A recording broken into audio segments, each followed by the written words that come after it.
to an incredible workshop. Very exciting. Today's going to be a very exciting day. We're going to do a lot of workshops. We're going to work together as a team. So yeah, very excited to listen to you. Good luck. Thank you. So hello everybody, good morning. Welcome to the final day of GTLS. My name is Claire Keel and I'm one of the ambassadors and organizers for this event. So I'd just like to say a quick thank you to everyone who has attended here in person and of course who watched online. We couldn't have made this happen without all of you guys. It's so nice to see you participation in this capacity and I'm so grateful to contribute. Today I'll be talking about something that I think has happened to almost all of us here in this room today. And that is being underestimated because of our age, especially when we're trying to impact ourselves. We are constantly told to speak out, but never given the tools to deal with the underestimation that comes with it. And we're expected to make an impact, but never really told how to do so. So before I jump into how to deal with underestimation and how to make an impact, I want to start off by asking a quick question. So by show of hands, who here has experienced being the youngest in the room? Wait, can you repeat that statement? 1 second.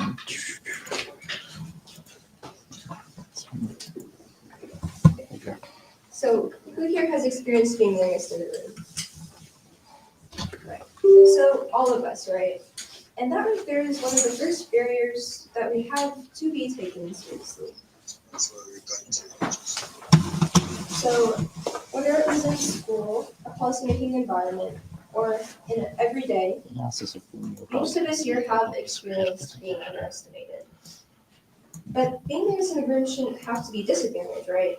I mean, it should be an advantage because we bring fresh ideas, new perspectives, and of course, are the future. However, people often treat us differently if we are young. Whether that's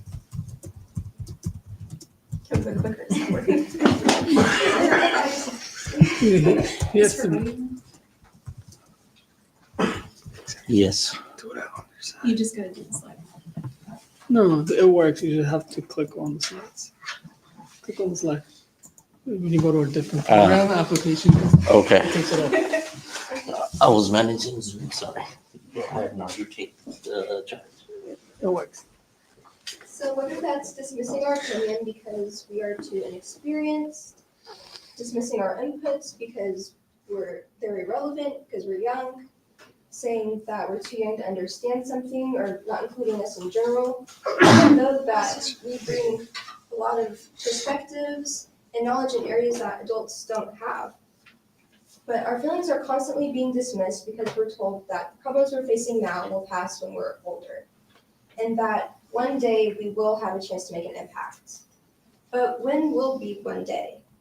I think one day is now, because young people bring fresh ideas, new perspectives, and I think right now we're old enough to be considered to make an impact. So as a generation that has grown up with AI and social media for the most of our lives, we're held up to a certain standard. Society looks to us to inspire trends in fashion, music, and modern culture. But when we finally step out of those boundaries to talk about something we're passionate about, like a law we don't agree with, or advocating for something we're passionate about, we're called outspoken. So age discrimination is the unfair treatment of an individual based on their age. But it can look like all of those phrases that I have just mentioned. Okay. So, including the most common form of age discrimination, which is underestimation. But it's become so normalized for young people and almost an essential part of growing up for us. And that's been the same for many generations before us. And it will continue to be after us if we don't take the first steps to change this stigma. Okay, so before we jump into how to fix it, I want to have a quick discussion. And feel free to speak out and raise your hand. This is a safe environment where your voice will actually be valued. So the first question is, when have you felt underestimated due to your age or felt underestimated in general? A while ago, I had a conversation with someone, and I was telling them about my opinions about a certain topic, and they told me, well, what do you know? You're a kid. What do you know? They were older than me by a significant number. They were an adult, already been through things that I will eventually go through, and that gave them what they think is the justification to tell me I don't know anything about the topic I was passionate about. It happens to a lot of us, right? Does anyone else have an instance? No? Okay. Oh, you? Yeah, well, I could share one. So like in my school, if you will, I'm in charge of the events that my grade does. So like initially, like when I was in freshman year, I wanted to do like a bunch of events around like school-wide sporting events, like fun stuff, right? But the thing is that because I was an underclassman, they kind of made me do like bake sales and stuff, which I don't want to do. So that's kind of unfair because I had grander ideas than the ones that I was made to exhibit. Okay, so those are great answers. So now let's flip the question. When have you underestimated someone based on their age or just in general? Now this is a little bizarre, but I'm 17. I actually just turned 17, and I have a sister who's about 6 years younger than me. She's actually 10 right now. And growing up, I was always in the lead for a couple of years. She's actually fifth grade right now in elementary school. And growing up, when she would make a point, in some sense, I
Oh, say the idea. Okay. Things change over time, right? And I think the youth will be more accustomed to the change because they grew up with it and they'll be more knowledgeable on such change. People who hadn't grown up with it, people who hadn't constantly interacted with it, might not be fully knowledgeable on on certain things. Yeah, and because of that, they might not get all of the attention they need. While the youth can bring attention to those things because they're more knowledgeable on said things. Okay, anyone else have an idea? Oh, go ahead. I feel like as we grow older, more jobs are going to utilize technology. And I feel like the youth, as we grow up with AI and technology, we're going to be more savvy with it and more accustomed to using it. And I think that's definitely going to give us an upper hand in future careers. Absolutely.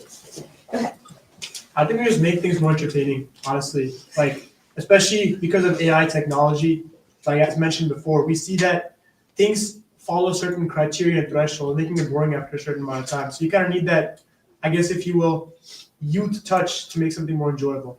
Go ahead. Right, this kind of adds on to my previous idea, but there are a lot of people from the older generations falling for AI scams, right? But there are people in the younger generations, the youth, who are able to identify the scams and avoid them. That is because they are more knowledgeable on AI and they are able to avoid it. Anyone else want to share? Go I ahead. just want to share, speaking of AI, I saw this video of like rabbits on the trampoline and I fell for it, and it was the best slide that I've ever seen in my life. All the bunnies, but anyways. So even the Gen Z falls for AI. Yes. So, understanding why youth voice is necessary can make you more confident.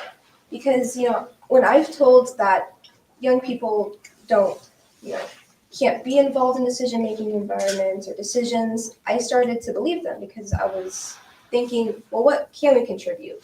Why do we need to be there? But by understanding why we need to be there, what inputs we can give and knowledge we can provide, it helps us be more confident in general.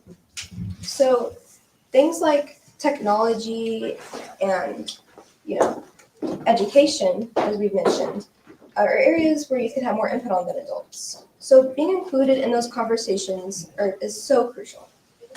So, for example, a policy that's being passed on education would be more accurate if it had more youth input and more say, because we experience it every day, and we know what it's like to actually be in the education system. But we're often excluded from these areas we've just discussed, even though they affect us directly. We will have to deal with the outcomes and potential consequences of the policies and laws that are being.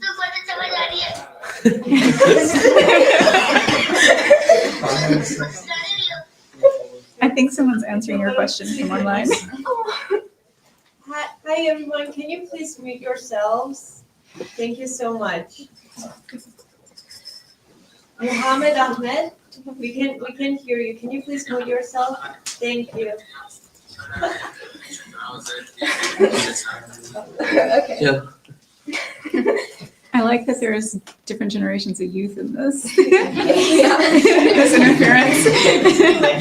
Very young kids. So policymakers talk about us all the time without us even being in the room. So when we finally are invited to these policymaking environments, we need to be confident, right? And know why we belong in the room. So, okay, can we flip the next slide? If possible. I Go don't and click on the slide.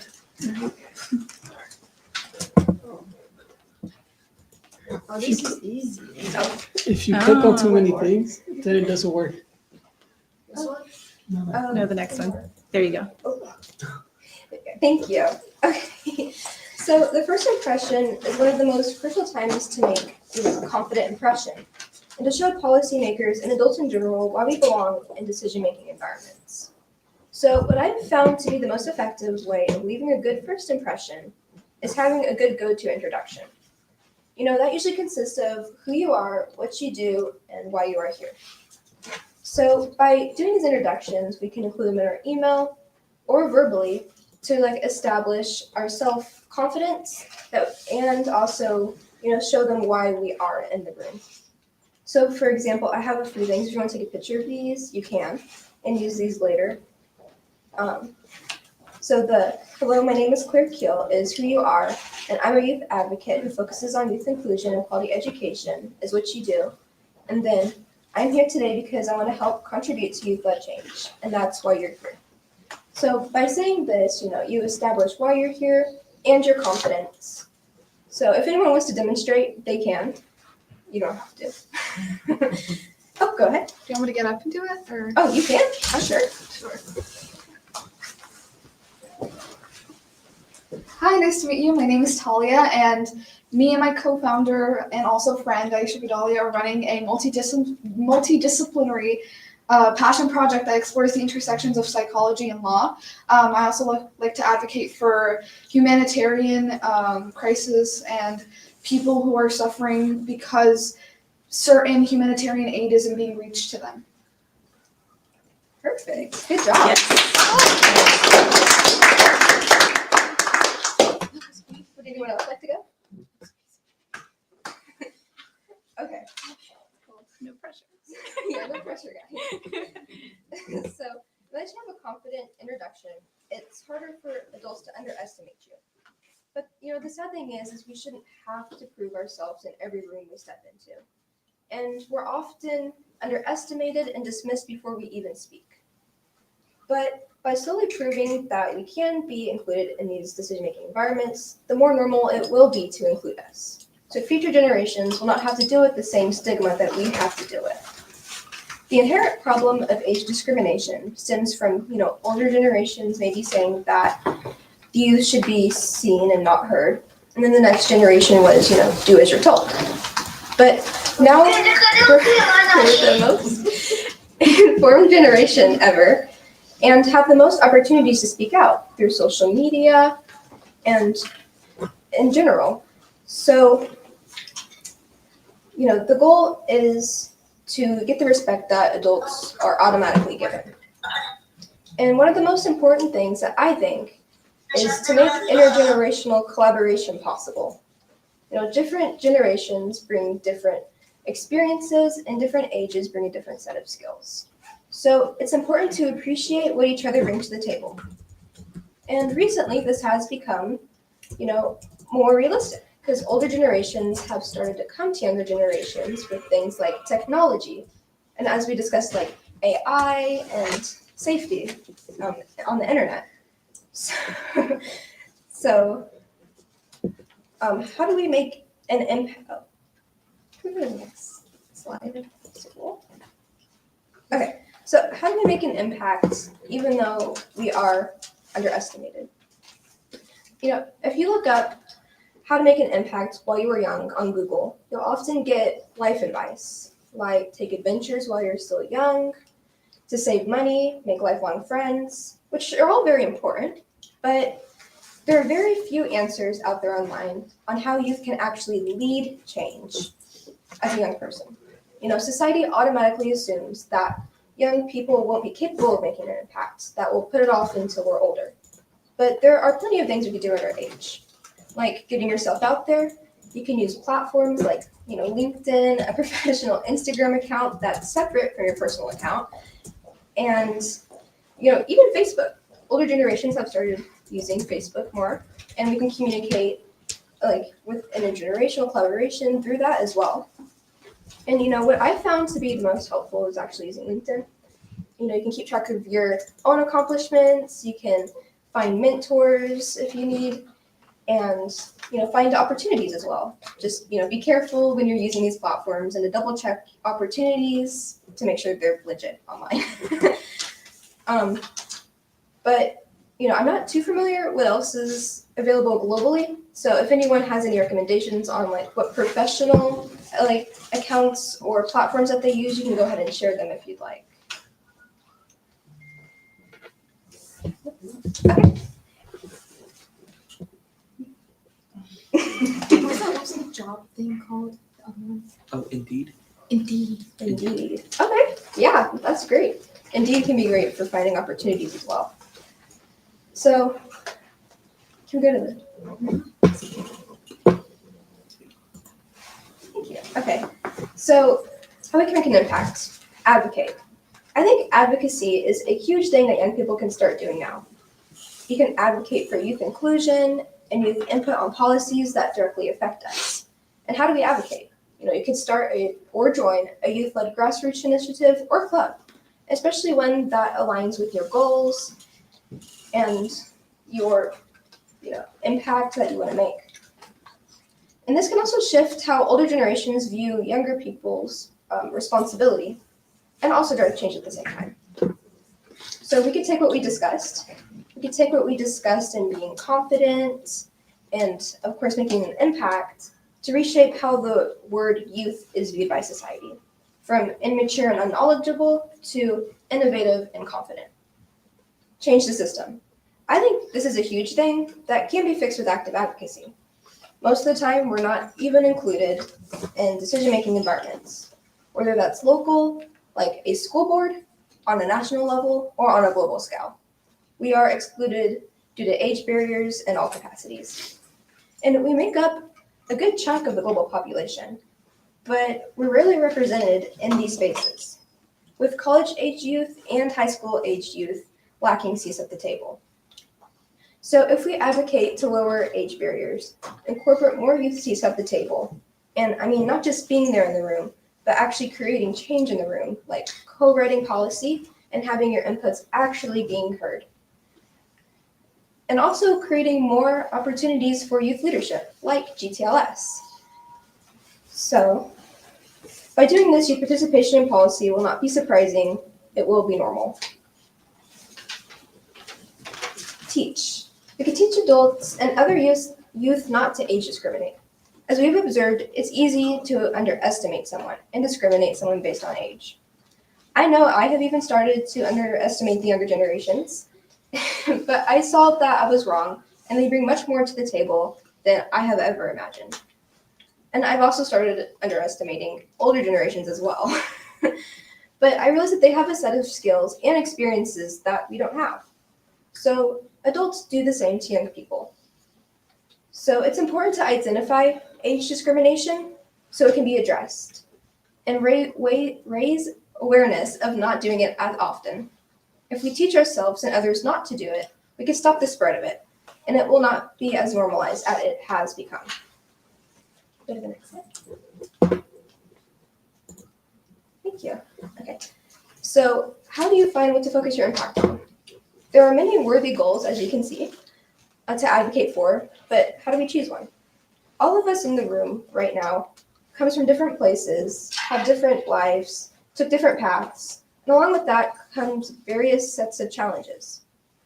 So those challenges can shape what you advocate for and what you're passionate about.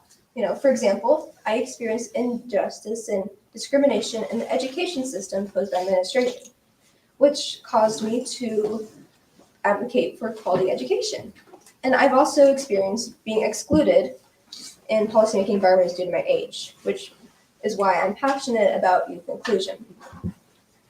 So I began taking the first steps toward advocacy, and here I am today. I also, but you don't have to experience it firsthand to advocate for it. You can know someone who went through something, see global trends, or just be passionate about it. But the most important thing for advocacy and impact is that you are passionate. So regardless of the path that made you take to, want to do advocacy, whether you experienced it or saw it, or you're just genuinely passionate, make sure that you want change to be made. So what I'm going to do is just take a few moments to share, what we're passionate about making an impact on, and maybe if you want to share why you are passionate. So if anyone wants to share, go ahead. Okay, so I'm from the Middle East, and I'm very passionate about Palestinian rights and them having, constant stability where they live and having access to just basic necessities, as well as the rest of the Middle East because of constant attacks. I'm also, my great grandparents are Turkish, so I'm Turkic, and I love advocating for Central Asians, and they're like reclaiming their identity after Soviet Union, and also Uyghurs in the Xinjiang province of China. Them as well, they're being genocided on right now, and it's not a common thing to be spoken about. So I like to look for underrepresented communities and raise their voices. Wow, it's great. Okay, okay. Climate change is a very popular topic, right?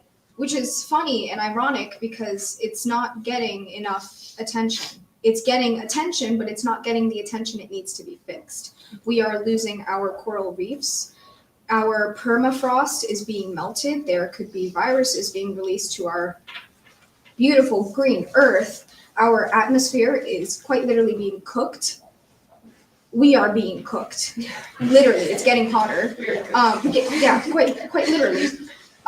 We are losing species. We are losing biodiversity, and that's not good for us at all because every species has a job that contributes to our earth.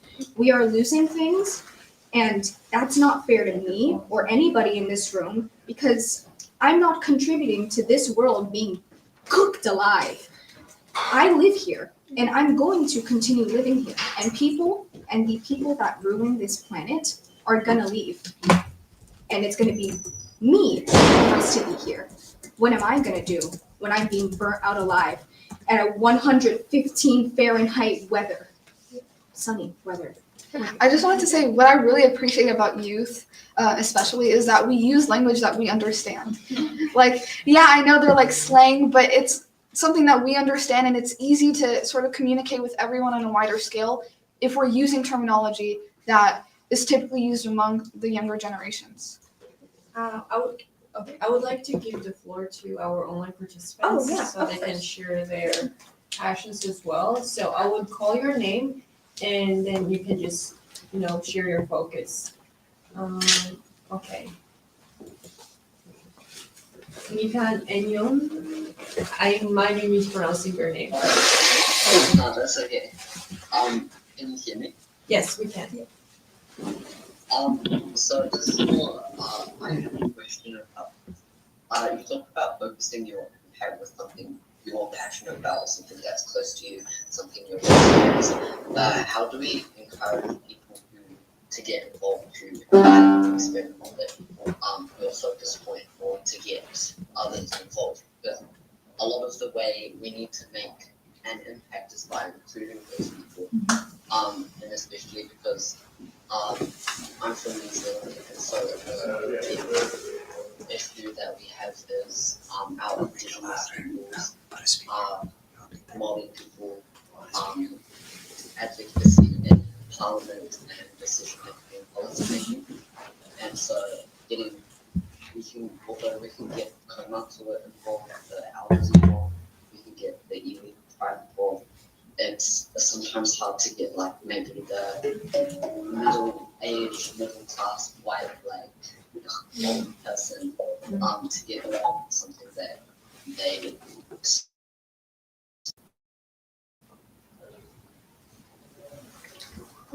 Okay, so I would just, sum up the question. So Mika is from New Zealand and he talks about how can we include other people in the projects that we think are very important and, the issues that need to be changed. And he talked about how in New Zealand, he wants to advocate for the rights for the Indigenous people, but, to gain attraction or attention from the people from different groups is very difficult.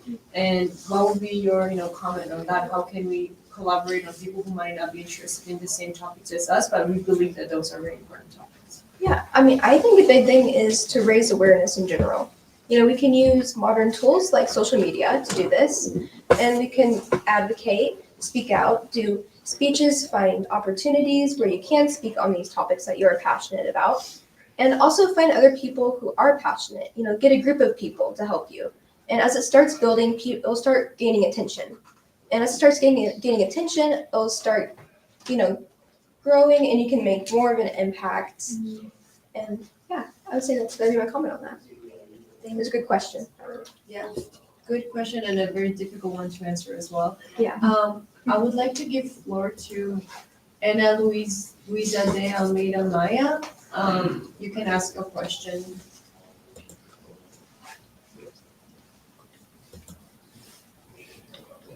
If you still have the question. Oh, hello, can you hear me? Yes, we can.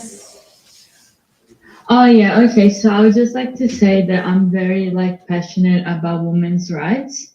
I think that that's something that I've always wanted to speak out of, about. And I also really care about the Indigenous population of Australia because I live there, and I think that they suffer a lot of racism, even though we're trying to stop that from happening.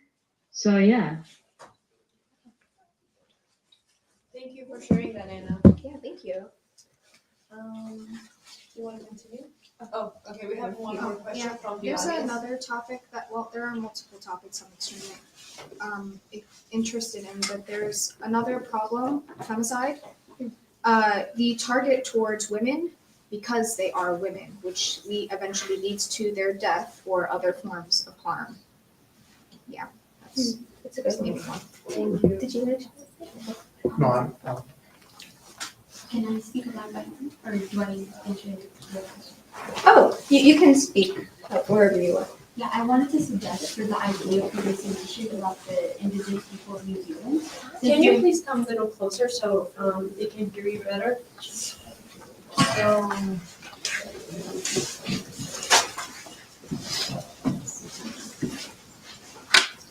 okay. Yeah, that's good. Yes. Can I suggest that since we're talking about indigenous people and community members, I would suggest to speak to local leaders, and community usually trust people of their own. So advocating for people is great, and raising awareness is great too. But if you were to speak to local leaders, they would be able to trust you more. And once you gain their trust, you'd be able to advocate for them better once you gain the community's trust as a whole. Thank you so much. Great. That was directed to Mika, who asked a question about including and advocating for the indigenous people in New Zealand. That was a very good answer. Can I respond to that? Yes, you can, but please make sure that it's a brief comment.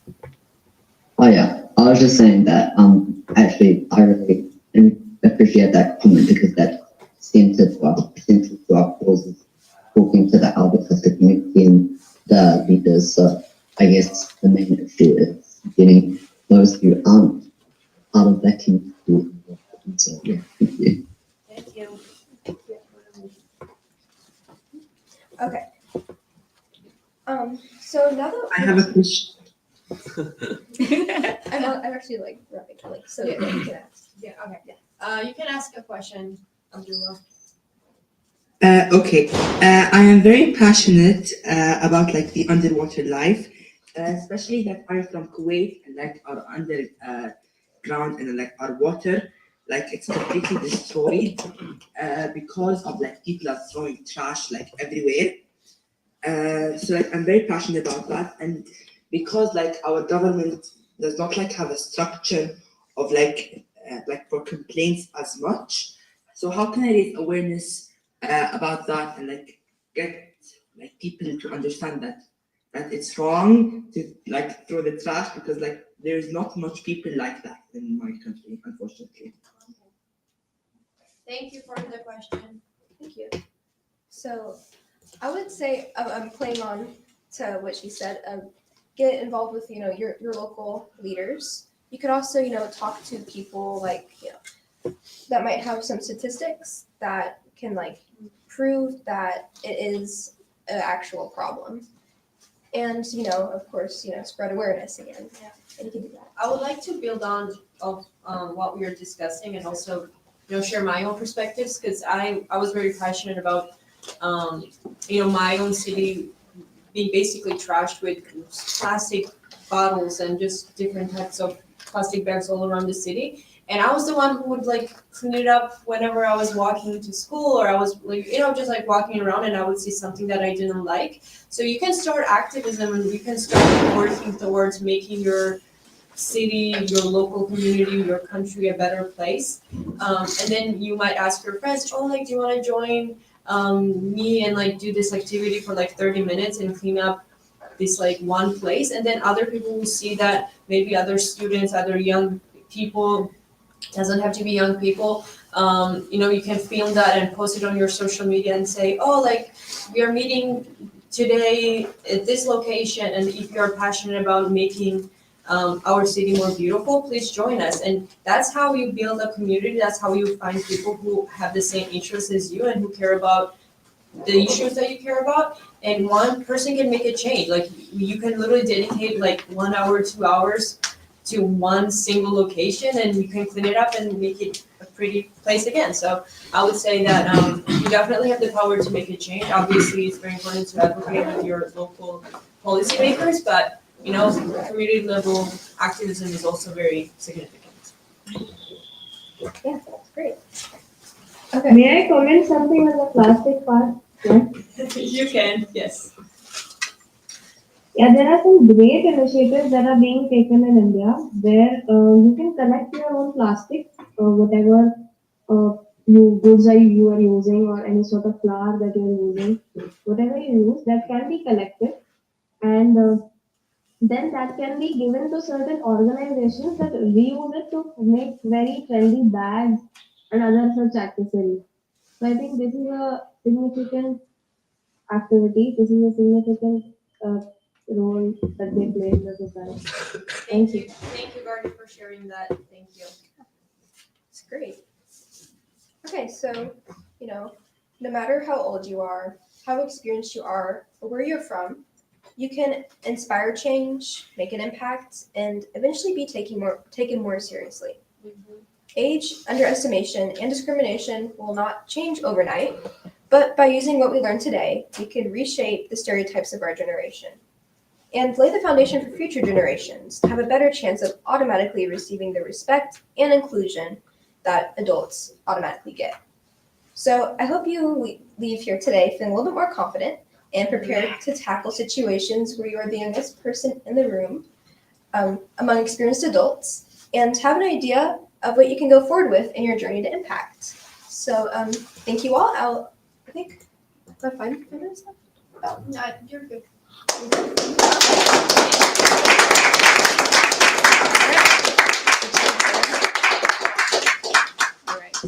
Thank you for all the online participants for your comments and those people who contributed to this very meaningful and inspiring conversation. We will take a 5-minute break, and then we'll be back with another workshop. And it will be a very interactive workshop. You will be working with together, coming up with different ideas, and just trying to solve the global issues and exactly share your experiences and ideas that you were just doing a few seconds ago. So thank you, everyone. I'm gonna mute myself for a couple of minutes, and then we will be back. Good job. Very nice. I'm with the tech team. I'm everyone else. I'm going home. No, don't go home. Because we have to put on the slides right now. Does everyone that has their hand raised up want to comment what they were going to say? Just other. Yeah. Oh, yeah. They can talk. They can just- We all need to hear that.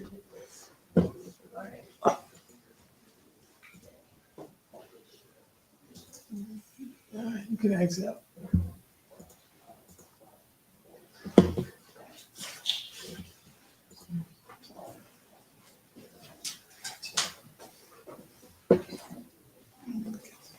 Now I need you to you have my slides.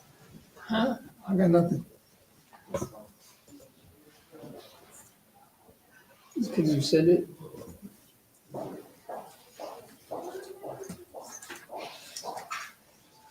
This was very nice. I liked how interactive it was with the online people, and that's why I love workshops, because people can just talk to each other and be like, actually, I have an idea. Like, I can help you with that. Teamwork. Yeah, Claire did a good job too. Yes. Thank you. Of course.